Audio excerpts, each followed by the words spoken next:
இலங்கை யாழ்ப்பாண நெடுந்தீவு பகுதியிலே இன்று வரை உயிர் வாழ்ந்து வரக்கூடிய குதிரைகளை பற்றித்தான் இந்த காணொளியிலே முழுமையாக பார்க்க இருக்கின்றோம். ஒல்லாந்து அரசாங்கத்தின் ஆளுநராக இருந்த ரிஜிக் லொஸ்வேன் கொகேன்ஸ் என்பவர் இந்த தீவில் தங்கியிருந்த போது இந்த மிருகங்களை கப்பல் மூலமாக இங்கே கொண்டு வந்து இறக்கி இருக்கின்றார். 19ஆம் நூற்றாண்டிலே இவை நொலர்ன் என்ற பிரித்தானியரால் முறையாக இந்த பகுதியிலே வளர்ப்பு செய்யப்பட்டன.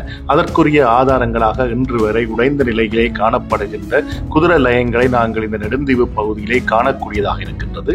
இந்த தீவிலிருந்து இந்த குதிரைகளை வேறு எங்கும் கொண்டு செல்ல முடியாது என்ற ஒரு சட்டம் இலங்கை அரசாங்கத்தால் இயற்றப்பட்டு இன்று வரை பேணி பாதுகாக்கப்பட்டு வருகின்றது. இருப்பினும் இந்த குதிரைகளின் கதை என்பது ஒரு துன்பமான கதையாகத்தான் இருக்கின்றது. என சொன்னால் நெடுந்தீவு என்பது ஒரு காலத்திலே பசுந்தீவு என அழைக்கப்பட்டது.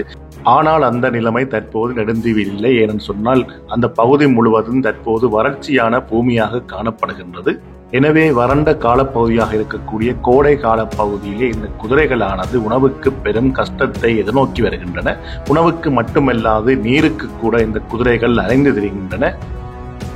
கடந்த காலங்களிலே பல குதிரைகள் நீரின்றி இறந்த சம்பவமும் இந்த நெடுந்தீவிலே பதிவாகி இருக்கின்றது. அதன் காரணமாக இந்த நெடுந்தீவு பகுதிக்கு பொறுப்பாக இருக்கக்கூடிய அரசு அலுவலர்கள் இந்த குதிரைக்கான நீரை தினமும் இந்த குதிரைகளுக்குரிய தொட்டிகளிலே இறைத்து வருகின்றார்கள்.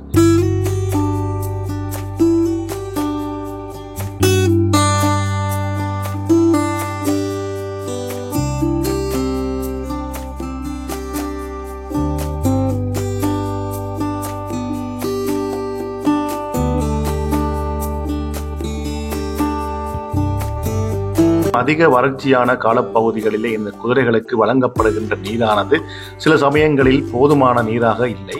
எனவே இந்த குதிரைகள் புற்களுக்காகவும் தண்ணீருக்காகவும் அங்கும் இங்கும் அலைந்து கொண்டிருப்பதை காணக்கூடியதாக இருக்கின்றது.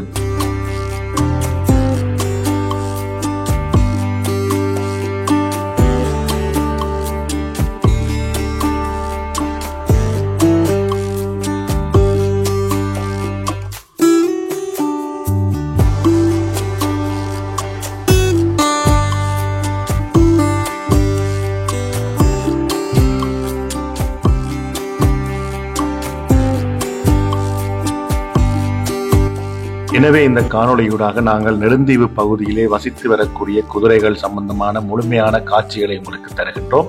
இந்த குதிரைகள் நெடுந்தீவுக்கு மட்டுமல்லாது இலங்கை முழுவதற்குமான ஒரு அரிய சொத்தாக இருக்கின்றது.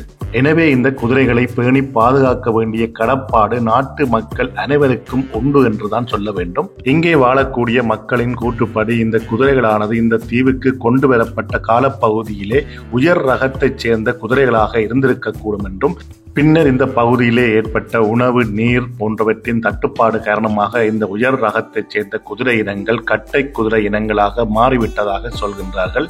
எது எப்படியோ இந்த பகுதியிலே தற்போது 400க்கும் மேற்பட்ட குதிரைகள் நிற்பதாக சொல்கின்றார்கள். உணவும் தண்ணீரும் சீராக கிடைத்திருக்குமானால் இந்த எண்ணிக்கையானது பல மடங்கு அதிகமாக இருந்திருக்கக்கூடும் எனவும் கருதுகின்றார்கள். எமது நாட்டுக்கு விருந்தினராக வந்திருக்கக்கூடிய இந்த குதிரை இனங்களானது தற்போது தண்ணீருக்காகவும் உணவுக்காகவும் அலைந்து திரிவது என்பது மனதை வருத்தக்கூடிய ஒரு நிகழ்வாகத்தான் பார்க்கப்படுகின்றது. இந்த குதிரைகளை இந்த பகுதியிலிருந்து வேறு இடங்களுக்கு எடுத்துச் செல்ல முடியாது. நெடுந்தீவுக்கு உள்ளேயே இந்த குதிரைகளை கொண்டு சென்று பராமரிக்க வேண்டும், வளர்க்க வேண்டும் என்றால் கூட அங்கே இருக்கக்கூடிய வன ஜீவராசிகள் திணைக்களத்திடம் முறையான அனுமதி பெற வேண்டும் என சொல்கின்றார்கள். ஒரு காலத்திலே அதிக குளிர்ச்சியான பகுதியாக பச்சை பசைலென காணப்பட்ட இந்த நெடுந்தீவு கிராமம் பசுந்தீவு எனவும் அழைக்கப்பட்டது. அதே நேரம் பால் தீவு, தயிர் தீவு எனவும் அழைக்கப்பட்டது. காரணம், இந்த பகுதியிலே பசு வளர்ப்பு என்பது ஒரு காலத்திலே அதிகமாக காணப்பட்டது. ஆனால் தற்போது கால்நடைகள் தண்ணீருக்கும் நீருக்கும் அலைய வேண்டிய ஒரு சூழலை இந்த பகுதியில் இருக்கக்கூடிய இந்த காலநிலை ஏற்படுத்தி இருக்கின்றது. எனவே இந்த வறட்சியான காலப்பகுதியிலிருந்து நாங்கள் மனிதர்களையும் மிருகங்களையும் காப்பாற்ற வேண்டுமானால் மீண்டும் இந்த தீவை பசுமையான தீவாக மாற்றுவதற்கு அனைவரும் முன்வர வேண்டும். நெடுந்தீவின் பல பகுதிகளிலும் விருட்சங்களை வளர்த்து பாதுகாக்க வேண்டும்.